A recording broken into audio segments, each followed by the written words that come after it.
Você vai ver agora a versão do goleiro Bruno para o desaparecimento da ex-amante Elisa Samúdio.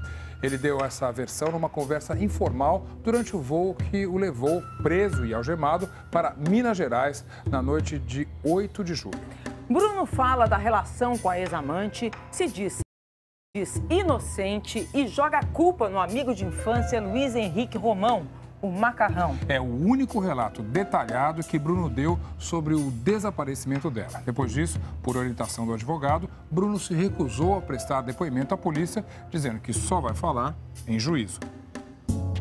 Foi desta pista do aeroporto Santos Dumont, no Rio de Janeiro, que na noite de 8 de julho decolou em direção a Belo Horizonte o avião com o goleiro Bruno e o amigo e também suspeito Luiz Henrique Romão, o Macarrão.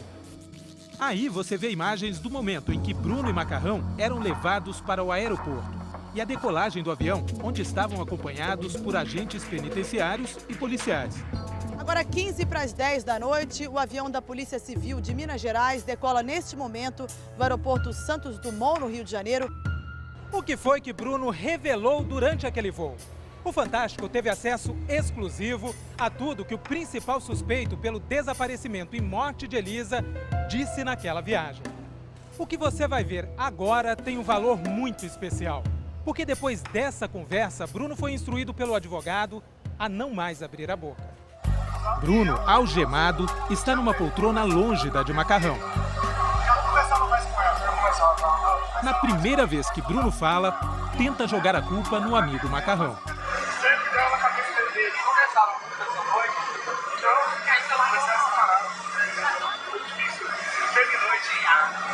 Depois, Bruno conta onde conheceu Elisa. Começou a história com essa Elisa, começou lá na casa de Paulo Vitor. Hoje é o segundo goleiro hoje do campeonato, né? Começou lá na casa dele. Tava ela, mais 4 garotos. Procurado pelo Fantástico, Paulo Vitor, por telefone, disse que não se lembra dessa festa, nem de Elisa. Em seguida, Bruno tenta desqualificar a ex-amante. Eu não conheci ela no momento assim, pode falar, porra. Eu conheci pode falar, suruba, um dia, conheci essa garota, eu estava ela e mais 4 amigas, junto com os amigos.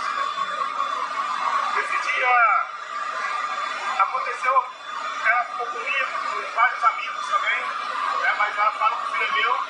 Foi nesse dia que ela engravidou? Só fui para uma vez, foi dessa vez. Bruno lembra e acha graça. Mas essa história é contestada pela versão de Elisa. Na denúncia de agressão que registrou contra o goleiro em outubro do ano passado na Delegacia da Mulher, no Rio, Elisa disse que teve relações com Bruno por 3 vezes. Bruno diz que não acredita que a ex-amante tenha planejado fazer sexo com ele para engravidar. Não sei, eu acho que não. Acho que aconteceu o que aconteceu. O jogador diz que na época em que ficou com Elisa, não estava mais casado com Daiane Souza, com quem tem 2 filhas. Separado. Não no papel. Aí, fisicamente. Tanto que eu morava numa casa, ela morava já em outra. Estava separado. Mas explica por que ainda mantinha contato com a ex-mulher. O contato dela, quando vai ter vindo para o Rio de Janeiro, minha ex-esposa, eu vou poder ficar perto das minhas filhas. Talvez perto, fica agarrada comigo. A mais velha agarrada comigo. Muito agarrada. Bruno procura se apresentar como pai zeloso. Diz que reconheceria o filho de Elisa se ficasse provado que era dele. É isso que eu estava tentando fazer. Entendi. Aí, igual eu falei para ela, Elisa, onde come 1, come 2, onde come 3, come 4. Se o filho é meu, eu quero mais. E aí você ganhando que ganhar, nem tinha que fazer essa conta, né? Eu falei, não, pra mim era tranquilo. Versão bem diferente da que Elisa registrou aqui, na Delegacia da Mulher, no Rio de Janeiro. Bruno teria proposto um acordo financeiro para ela realizar um aborto. No dia em que fez a denúncia, Elisa coletou uma amostra de urina. Só 8 meses depois, quando ela desapareceu, o material foi analisado pelo Instituto Médico Legal. O resultado confirmou que ela tinha ingerido um abortivo. Um novo teste vai revelar que substância era essa. Elisa contou em depoimento que em 7 de outubro, Bruno pegou uma arma e colocou na cabeça dela, uma pistola. saindo com o carro em direção à casa onde ele mora, na Barra da Tijuca. E que, chegando à casa dele, deram uma bebida de gosto muito forte. Aí ele pegou, começou a me bater, falou assim, você não queria se aparecer, você foi no jornal rindo, falando que você ficou com isso, com aquilo, me deu 2 bofetões enormes na cara. Aí ele pegou e ficou rodando, falou assim, não sei se eu te mato, não sei o que eu faço. Eu falei assim, se me matar é pior porque as pessoas vão atrás de você. Aí ele falou assim, aí ele pegou e falou, mas se eu te matar e te jogar em qualquer lugar, não vão descobrir que fui eu. Segundo Bruno, essa versão é falsa. Ele, sim, é que teria sido vítima de uma armação de Elisa. Porque assim, lá atrás, uns dias, o senhor chegou quando você sequestrei, que é o aplicativo de aborto, não sei o que mais. Aí, de repente, ela deixa uma carta da família, como se acontecesse qualquer coisa com ela, uma carta, sei lá, a culpa seria minha. Então, quer dizer, acho que você pode suspeito. Quando fala em carta, Bruno se refere à mensagem de celular que Elisa mandou para a advogada. Ela me mandou uma mensagem no dia 11 de maio, dizendo que já estava no Rio de Janeiro, dizendo, estou no mesmo hotel que fiquei aquela vez. Se acontecer algo, já sabe quem foi. Bruno diz que, na época, mandou Macarrão procurar Elisa para negociar um acordo. Eu tinha perdido essa mulher através dele. Eu não conversava mais com ela. Não conversava mais com ela, tinha mais contato com ela. Né?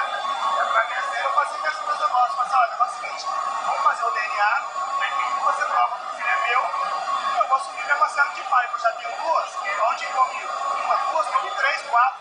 Com certeza. Eu tenho que assumir, se é meu filho, eu quero cuidar. Mas este documento mostra que Bruno não estava disposto a pagar pensão a Elisa. Em resposta ao pedido de pensão alimentícia feito pela ex-amante em agosto passado no Fórum do Rio de Janeiro, mais uma vez Bruno desqualifica a Elisa, dizendo que ela costuma se envolver com atletas de futebol no intuito de obter vantagem financeira. E negou que o filho que Elisa estava esperando fosse dele, motivo pelo qual não havia que se falar em fixação de alimentos em favor da autora. Depois que o bebê nasceu, ele propôs um acordo financeiro. A gente estava negociando a pensão, eu já tinha feito um acordo com ela, para pagar para ela R$3.500, mais o aluguel do apartamento, daria um total de R$6.000 para mim. Tem que fazer pau, né? Ia estar cuidando do meu filho. Com certeza. Né? Deixei ele conversar com ela. Esse era o acordo que eu tinha com ela. Na versão do goleiro, o problema já estava resolvido. O meu advogado dela, a gente já estava negociando, tinha sido conversado já. Né? Mas as mensagens que Elisa trocava com amigos por computador indicam que o acordo financeiro não ia tão bem assim. Na internet, ela se identificava como Fácil é Julgar. Todo mês ele mandava o cara que trabalha para ele depositar uma miséria. Esse mês está enrolando. O acordo para ele depositar foi de eu ficar quieta, falar nada para a imprensa. Tenho que pagar aluguel, comprar as coisas para o meu filho e ele nada. E outra, tu sabe que o plano de saúde, se não paga até 10 dias, cancela. Criança sem plano é complicado. Bruno conta agora uma história que teria ocorrido depois que Elisa sumiu. No encontro com Macarrão, o amigo teria dito que deu dinheiro a Elisa e que ficou com o bebê. Quando começou toda essa história, eu cheguei pra eles e falei, perguntei, pô, que história é essa? O que tá acontecendo? Eu disse, não, poxa, eu dei dinheiro pra ela, foi embora e tal. Deixou a criança, quando eu peguei a criança, o que tá acontecendo? Ah, quando eu deixei ela foi embora, deixei a criança contigo, e é pra você cuidar que ela vai resolver os problemas. Até então, eu fiquei com medo, e ela tá armando mais uma pra mim, que ela já tinha armado uma pra mim lá no Rio de Janeiro. Esse legal. Esse negócio que eu sequestrei, que eu dei tentativa de aborto. Ah, entendi. Bruno insiste. O abandono do filho seria parte de um golpe aplicado por Elisa. Eu pensei que era apenas mais uma armação. Né? E eles falando comigo que eu tinha pegado o dinheiro, deixado o filho comigo e ele voltar a armação daqui 1 ou 2 semanas. Eu fiquei, pensei, pô, eu vou ficar quieto, eu não vou entrar nessa não, porque, sei lá, quando acontece alguma coisa aí, eu vou falar que eu sequestrei essa criança. Eu não procurei ninguém, de medo. Eu tinha medo, realmente, eu tinha muito medo dela. Né? Eu quase que imprensa. Então, assim, eu fui passando tempo, passando dia, tive que me apresentar no Flamengo. Para não deixar a criança sozinha e não sair com a criança do sítio, Foi onde eu coloquei Falei, Daiane, eu preciso de você. Aconteceu isso, isso e isso. Eu preciso que você tome conta dessa criança pra mim. Né? Eu vou levar ele pro Rio de Janeiro. De acordo com Bruno, Daiane sabia que o filho era de Elisa. Sabia até porque eu estava separado dela. Entendi. Eu já sabia já da criança, da existência da criança já. Aí ela falou assim, cadê a mãe desse menino? Eu só perguntava, eu falei assim, não sei. Porque passava pra mim que ela foi resolver alguns problemas, deram dinheiro pra ela e a criança tá comigo. E deram quanto pra ela de dinheiro? Não sei. E aí? Aí, peguei ela, deixei a criança com ela e segui ao Rio de Janeiro junto com o time 100%. Né? 100% é o time de futebol patrocinado por Bruno, dirigido por Macarrão e que ostenta no uniforme o símbolo da morte. Eu viajei com 100% do Rio de Janeiro. Deixei a criança lá. Aí depois que passou um tempo, eu preservei o Flamengo, aí toda essa história começou. Daiane foi presa em flagrante por subtração de incapaz quando a polícia encontrou o bebê escondido num bairro próximo ao sítio. No avião, o jogador se apresenta como vítima. Ligado? Tinha se afastado do filho, o negócio, começou essa história aí. Aí eu falei, sai, tá vendo? Ficou pra mim de novo. Aí eu fiquei preocupado comigo. Aí daí eu me manifestei. Aí foi passando, até chegar essa história que eu tô vendo agora, que eu tô assustado. Tudo que tá acontecendo, eu tô assustado. Bruno se preocupa com a reputação e com o dinheiro. Eu vou encontrar da minha vida na Europa. Consigo grande chance de pegar a seleção 2014. Muita grana, ainda que eu tava pensando que roupa de bom. Eu vou comprar. Só mesmo que a família toda depende de mim. A família toda depende de você? Todo mundo depende de mim. As pessoas dependem de você, às vezes. E o carro da minha mãe, eu pago. Por isso que eu tenho manutenção, eu tenho casa da minha mãe, eu que pago. Casa da minha sogra, eu que pago. Você escolhe a gente de fora. Você fez uma poupança boa,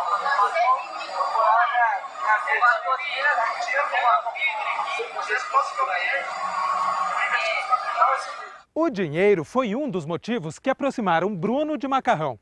O goleiro disse que precisava de alguém para tratar das contas dele, administrar os bens, cuidar da vida do craque. A confiança foi conquistada ao longo de anos. Amizade aí de quase 18 anos. Foi criado comigo, infância. Fiz um projeto Toriba. Existia esse projeto, foi esse projeto no time de futebol. Aí eu tinha que disputar o Campeonato Mineiro. Eu cheguei como treinador de goleiro. Não era nem goleiro, tinha acabado de sair do Cruzeiro. Aí tinha acabado de sair do Cruzeiro. Aí eu comecei a dar uma força pro pessoal, aí eu conheci ele. Aí a gente cresceu junto. Aí é um cara que passou a trabalhar comigo dentro.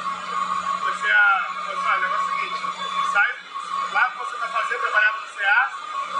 De caixeiro. Ele era conferente, trabalhava lá, lá disso aí, ele ia trabalhar comigo, paga o seu salário. A partir desse ponto, a vida de Macarrão melhorou. Começou a trabalhar, foi passando, aí foi passando o tempo, aí ele começou a ter contato, falou assim, olha, é o seguinte, a partir de hoje você vai ganhar um pouco mais, então você vai passar a ter acesso a banco, ter acesso à minha família, ter acesso a todas as pessoas, toda a minha vida. Ele se preocupava em deixar de jogar futebol, mais nada. Minha cabeça está toda vontade de jogar bola, ele cuidava do resto. Conta de banco, conta de... sempre foi assim. A família de Luiz Henrique Romão, o Macarrão, confirma. Não tem como não falar que era o braço direito do Bruno, porque você me chama de meu irmão, então você vai resolver para mim, então é você que resolve. Era a pessoa que era qualificada por Bruno, chama-se Luiz Henrique. Mas no voo para a cadeia, Bruno demonstra de novo que já não tem tanta confiança nesse tal irmão.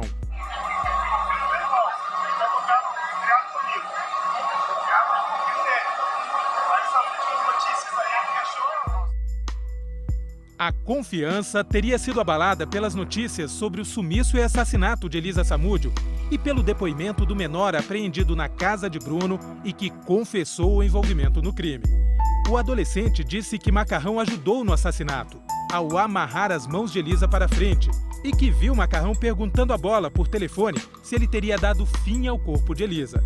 Bola teria respondido que tinha uma espécie de buraco em sua casa, em que poderia colocar o corpo da vítima e concretar. Pois é, me deixou desmado, cara. Fiquei assustado com toda a situação, não tem como acreditar mais. Os dois são suspeitos de participação no mesmo crime, mas para Bruno a situação dele perante a justiça é bem diferente da de Macarrão. Perguntado sobre como julgaria a si próprio num tribunal de júri, ele respondeu: Eu não sei qual é o inquérito. Eu acho que isso aí é inocente. Eu acho. Porque eu tenho consciência tranquila, não fiz nada, não tenho nada a ver com essa história. Você acha que você foi pelo menos omisso, não? Até no momento meu com a criança, ali eu tô envolvido com a criança. Agora, as outras coisas que saíram essa semana, que agora, com o que eu tô vendo, eu não tô nem acreditando mais do que tem pra me falar. E o que ele te falou? E o que ele Ele me passou por isso, porque eu dei o dinheiro pra ela e ela pegou e me ajudou. Até os últimos acontecimentos não tá me dizendo isso. Tá dizendo que vocês estão sabendo. E o sangue dela dentro da sua lã de roupa? Pois é, ele tá no meu carro. Ele dirige meu carro. O meu carro, igual eu viajo direto, eu não viajo no meu carro, ele tem acesso livre. Eu viajo no meu carro de vez em quando. O carro é mais denso que o meu. A perícia confirmou que o sangue no carro de Bruno é de Elisa Samúdio e também havia sangue de um homem no veículo. Bruno se negou a fornecer material para exame de DNA. O primo dele, Sérgio Rosa Salles, foi levado ao sítio do jogador e mostrou para a polícia onde Elisa Samúdio teria ficado em cativeiro. A perícia encontrou marcas de sangue no colchão e fios de cabelo. O adolescente disse que Elisa ficou num quarto só para ela e no período em que ela estava na casa, Bruno esteve lá. Sérgio afirmou em um dos depoimentos que depois do assassinato, já no sítio, Bruno estava tranquilo, começou a beber com ele e disse: acabou esse tormento.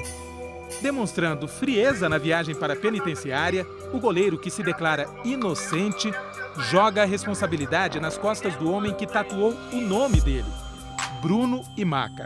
A amizade nem mesmo a força do tempo irá destruir. Amor verdadeiro. Hoje, com todos os fatos que tem, é difícil acreditar nele. Pelo que eu tô vendo, todo o que está acontecendo, eu tô chocado. Até agora, Luiz Henrique Romão, o Macarrão, preferiu ficar calado. Ele disse que só vai falar diante do juiz.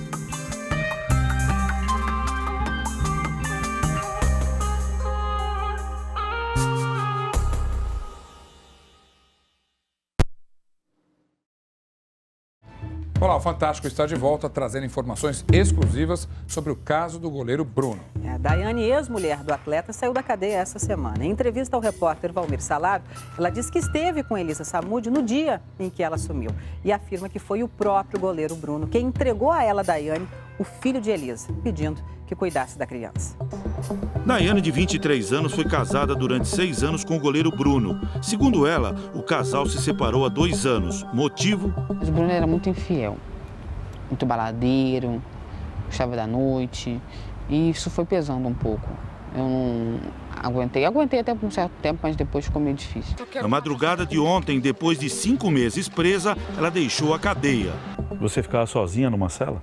No começo, sim. Eu fiquei 57 dias isolada. Em 54, 57 dias eu fiquei isolada, numa cela sozinha. Depois eu fui para o alojamento. Você nunca foi hostilizada, molestada? Não, de maneira nenhuma. Foi muita ajuda. Elas me ajudaram bastante, sabe? Eu pensei que no começo eu achei que ia ser totalmente diferente do que foi. Né? Eu pensei que ia ser bem mais difícil. Foi muito. Mas pelo fato delas terem ajudado e tudo, foi melhor, foi um pouco melhor. Os momentos mais difíceis para você? Os momentos mais tristes, que eu diria, era quando as minhas filhas iam na visita. Era um dia que eu renascia e morria ao mesmo tempo. Porque quando eu via as minhas filhas, para mim era tudo.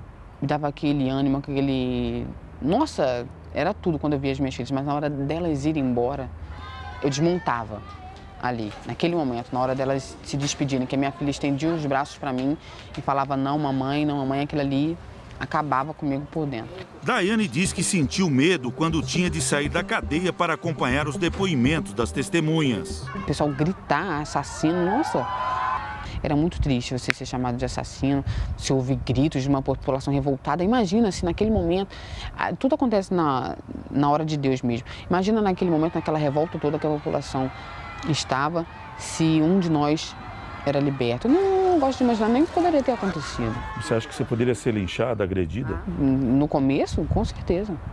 Poderia ter sido, sim, porque a população ficou realmente muito revoltada. Daiane foi presa no fim de junho, acusada de ter sequestrado o bebê de Elisa Samúdio, ex-amante de Bruno.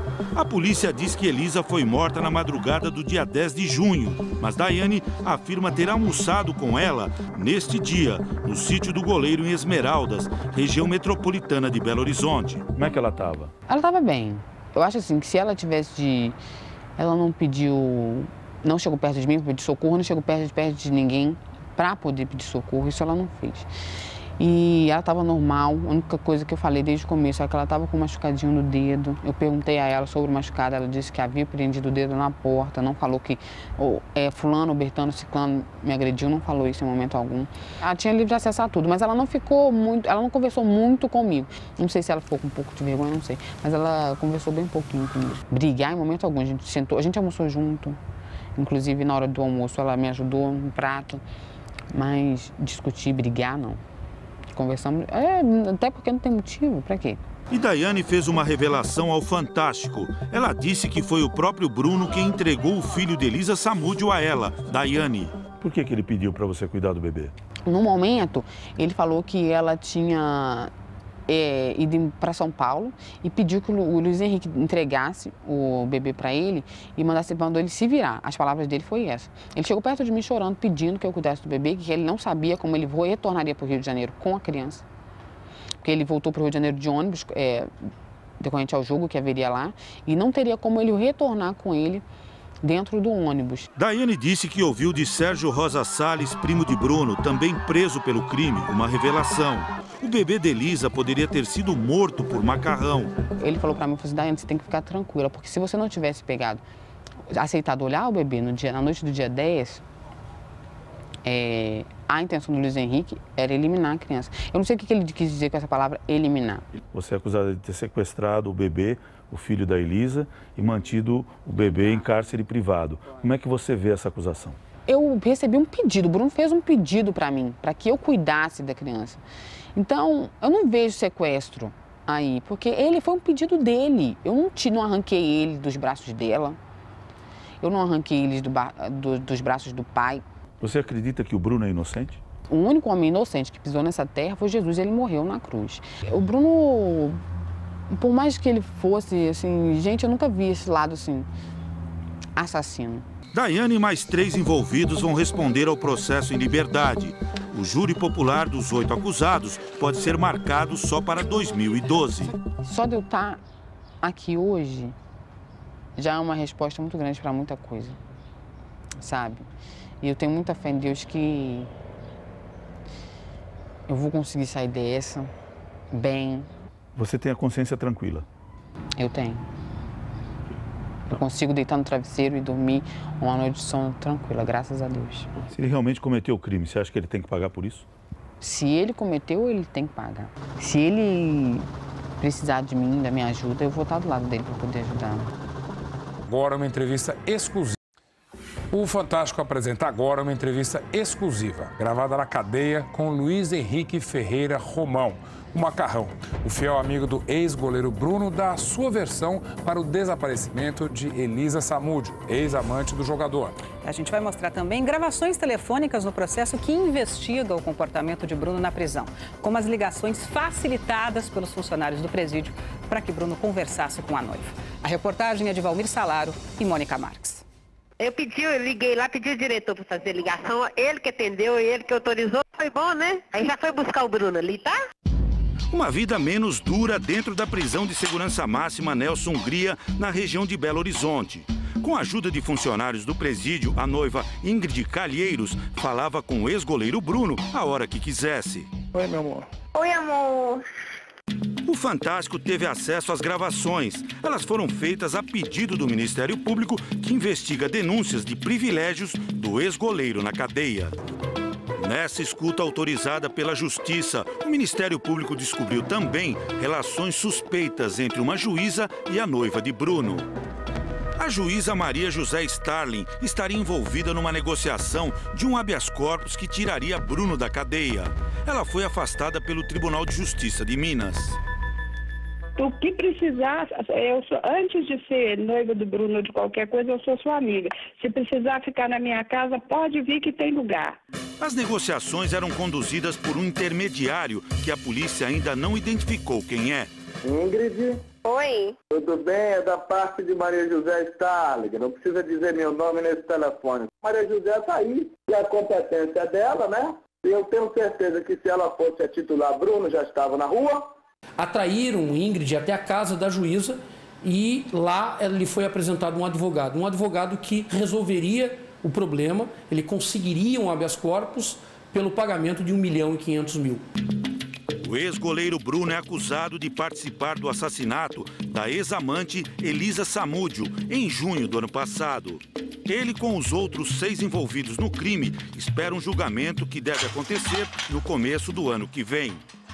Nós estamos entrando no presídio de segurança máxima Nelson Hungria, em Contagem, região de Belo Horizonte. Aqui estão presos 2 dos 7 envolvidos no desaparecimento de Elisa Samúdio, o goleiro Bruno e o amigo dele, Luiz Henrique Ferreira Romão, o Macarrão. Pela primeira vez, uma equipe de TV vai entrar no presídio para ouvir a versão de Macarrão. Ele era o fiel protetor do goleiro Bruno há 20 anos. Cresceram juntos na periferia pobre de Ribeirão das Neves, região metropolitana de Belo Horizonte. Bruno ficou famoso e Macarrão resolvia os problemas do amigo. O principal deles, Elisa Samúdio, mãe de Bruninho, filho do ex-goleiro. Passei a cuidar de tudo. Levar ele para o treino, buscar ele no aeroporto. Na hora que ele acordasse, o café da manhã dele, o almoço, a roupa na lavanderia, tudo. Em 2009, Macarrão foi acusado de ter mantido Elisa em cárcere privado para forçá-la a abortar o filho de Bruno. Ele foi condenado ano passado a 3 anos de prisão. Agora diz que conheceu Elisa só em janeiro de 2010. Eu nunca tive um contato com a Elisa Samúdio, até porque eu morava aqui em Belo Horizonte. Eu passei a ter o contato com ela em janeiro, que eu comecei a passar o dinheiro para ela.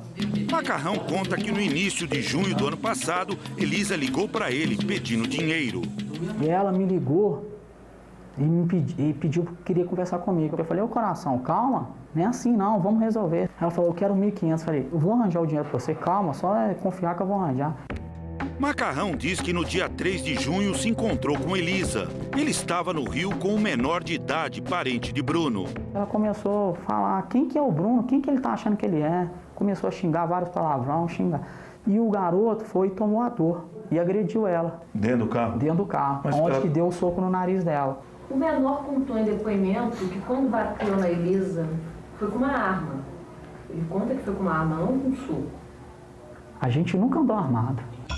Na versão de Macarrão, ele levou Elisa para a casa do goleiro e foi se encontrar com Bruno na concentração do Flamengo. Aí eu cheguei e conversei com o Bruno, falei, aconteceu isso, o deu um soco no nariz dela, tá fazendo pressão lá. E qual teria sido a reação de Bruno? Ele ficou assustado, então o que a gente vai fazer? Segundo o Macarrão, depois da agressão, Elisa passou a cobrar R$50 mil. Ele se lembrou que havia R$30 mil guardados no sítio de Bruno, em Minas Gerais.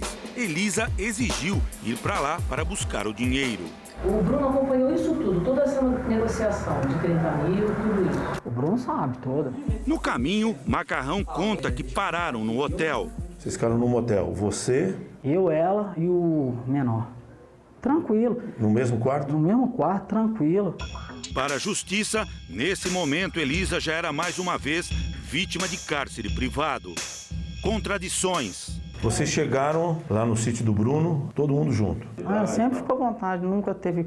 Lá no sítio nunca teve corrente. As portas lá não tinha chave. Ela estava machucada, não? só o negócio do nariz, mas mesmo assim não estava saindo sangue, mais nada. Em dezembro, a ex-mulher de Bruno, Daiane Souza, que também estava no sítio, falou ao Fantástico e contou outra história. A única coisa que eu falei desde o começo é que ela estava com um machucadinho no dedo. Eu perguntei a ela sobre o machucado, ela disse que havia prendido o dedo na porta. Numa reconstituição feita pela polícia, um dos envolvidos no crime, Sérgio Rosa Salles, primo do jogador, disse ter visto Elisa com um ferimento diferente. Onde que estava o ferimento? Como que era? O misterioso desaparecimento. Não, então como é que foi o pagamento do dinheiro? Na hora eu tirei 33 mil que eu tinha que dar um dinheiro à mãe do Bruno. Ela ainda brincou comigo desse jeito. Me dá esse resto aí também. Eu dei ela 30. Você deu 30? Você já tinha dito isso? Tinha dado 30 mil reais? Você disse isso na justiça? Não, nunca falei. A primeira vez que eu tô falando sobre o processo é agora. Você nunca falou isso para a justiça nem para a polícia? Quando eu cheguei lá eu queria falar, só que na verdade a polícia, ela queria que eu coloque, tipo assim, eles falavam que eu tinha que colocar na conta de alguém que eu ia pegar 66 anos, que já tinha caído da casa. Eu falei, eu não tenho como inventar uma história não. Você está falando aí que ela foi dada para os cães e foi concretada? Oh, eu não fiz isso, eu deixei ela no ponto de táxi. Por que esse taxista não se apresentou? A polícia falou, eu levei a Elisa Samúdio para algum lugar.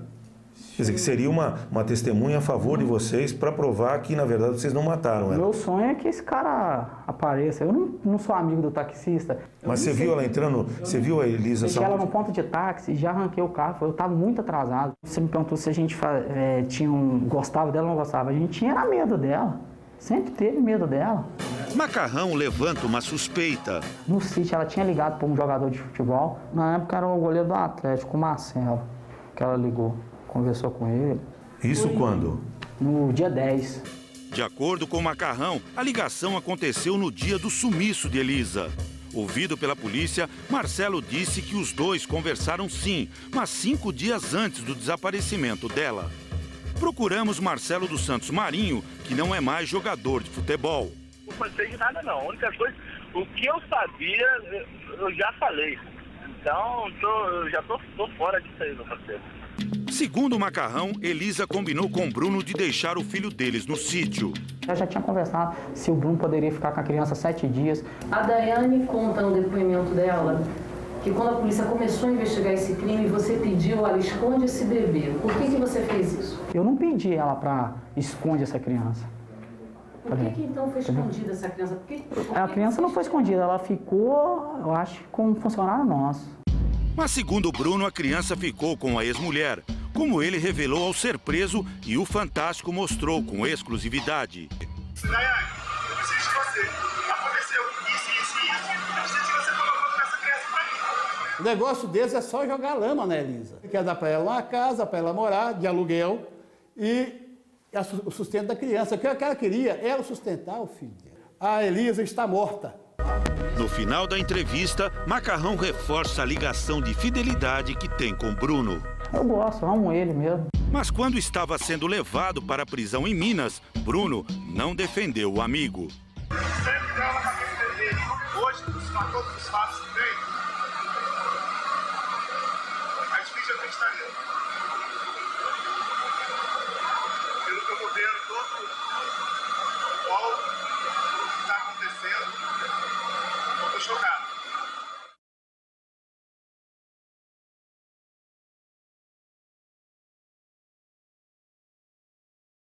O policial Marcos Aparecido dos Santos, o Bola, foi condenado ontem a 22 anos de prisão pelo assassinato de Elisa Samúdio, a ex-amante do goleiro Bruno. A reportagem que você vai ver agora traz imagens exclusivas do depoimento do Bruno durante o julgamento dele. Foi a primeira vez em que ele admitiu que sabia que Elisa estava morta. O rapaz pediu que o Macarrão amarrasse a mão dela para frente e a enforcou, deu uma gravata nela. Enforcou. Estas são imagens inéditas de Bruno feitas durante o julgamento dele. Chorando, o atleta admitia pela primeira vez que sabia que Elisa estava morta. Por que você fez isso? Não tinha necessidade, não, cara. Nós vamos mostrar com exclusividade detalhes dessas declarações, que foram fundamentais no desfecho de outro julgamento, o do ex-policial Marcos Aparecido dos Santos, o Bola, que terminou ontem à noite. Durante todo o julgamento, Marcos Aparecido disse que era inocente, que foi preso injustamente e não respondeu a maioria das perguntas da acusação. Mas a participação dele no crime já havia sido relatada aqui mesmo neste fórum. O que você vai ver agora é o depoimento do principal personagem deste caso, o que Bruno disse sobre Bola e sobre o assassinato de Elisa Samúdio. Era o dia 6 de março deste ano. Bruno estava no banco dos réus, acusado pelo assassinato de Elisa. O senhor sabia que a Elisa Samúdio ia ser executada? Eu não sabia, eu não mandei, Excelência, mas eu aceitei. Elisa Samúdio brigava na justiça pelo reconhecimento de paternidade e pensão alimentícia para o filho que teve com o goleiro. Segundo as investigações, em 4 de junho de 2010, o então braço direito de Bruno, Luiz Henrique Romão, o Macarrão, e um primo do goleiro, Jorge, menor de idade na época, pegaram Elisa e o filho em um hotel no Rio de Janeiro. A perícia encontrou sangue dela no carro. Teria acontecido uma briga com o menor. Bruno disse que viu os ferimentos. Ela estava com hematomas no rosto, Excelência. Ela estava com machucado na cabeça? Excelência, não estava sangrando, mas estava machucada, sim, senhora, na cabeça. Bruno afirmou que depois, Elisa e o filho Bruninho foram levados para Minas Gerais. Ela ficou 5 dias no sítio do jogador. Mas ele negou que ela estivesse como refém, incomunicável. Disse que deu R$30 mil a Elisa. Que no dia 10 de junho ela saiu de carro com o filho, Macarrão e Jorge. E que os dois voltaram apenas com a criança. O jogador chorou ao contar. Perguntei para eles, poxa,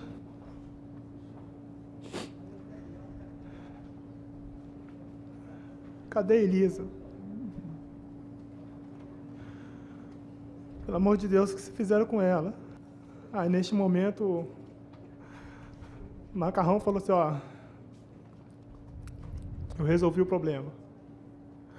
Tal problema que tanto te atormentava. Bruno disse que ficou desesperado.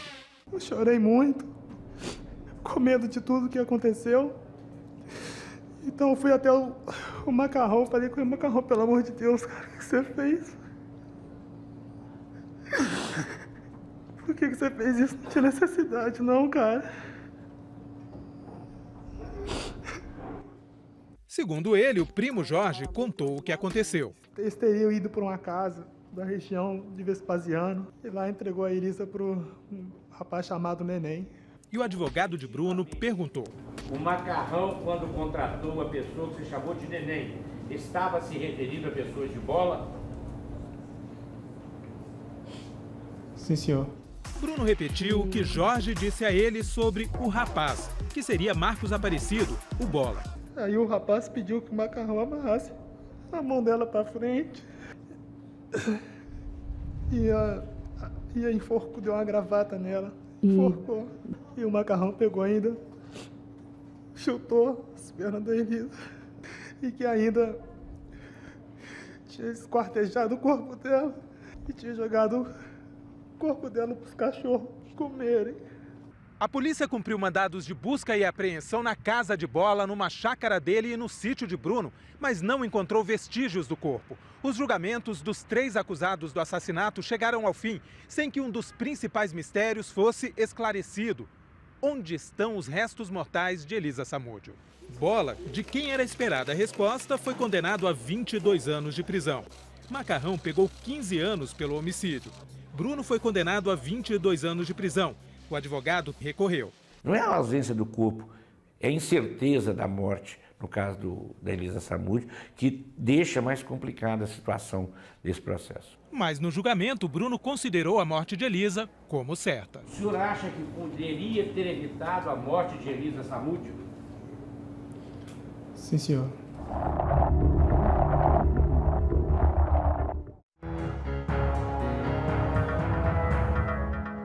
O bicheiro Carlinhos Cachoeira voltou para a cadeia hoje de madrugada. Desta vez, por dirigir embriagado.